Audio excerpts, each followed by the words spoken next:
ਜੀ अस्सलाम वालेकुम जी भाईजान सारिਆਂ ਦੋਸਤਾਂ ਨੂੰ ਦਾਵਤ ਦਿੱਤੀ ਜਾਂਦੀ ਹੈ। ਬਜ਼ੁਰਗ ਨੇ ਸਾਡੇ ਬਾਬਾ ਚੁੰਮੀ ਸ਼ਾਹ ਤੇ ਬਾਬੇ ਹੁਣੀ ਇਲਾਜ ਕਰਦੇ ਆ ਚੁੰਮੀ ਲੈ ਕੇ ਤੇ ਮਰੀਜ਼ ਆਏ ਬੈਠੇ ਨੇ। ਕਰਿਸ਼ਮਾ ਦੇਖੋ ਤੁਸੀਂ ਇਹਨਾਂ ਦਾ, ਅੱਲਾਹ ਤਾਲਾ ਨੇ ਬੜੀ ਫਜ਼ੀਲਤ ਇਹਨਾਂ ਨੂੰ ਦਿੱਤੀ ਹੈ ਜੀ।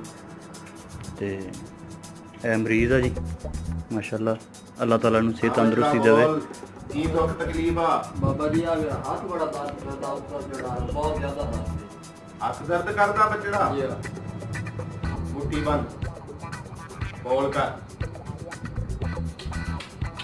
हाँ बचड़ा दस वाह बाबा जी फिर बिल्कुल ठीक हो गया।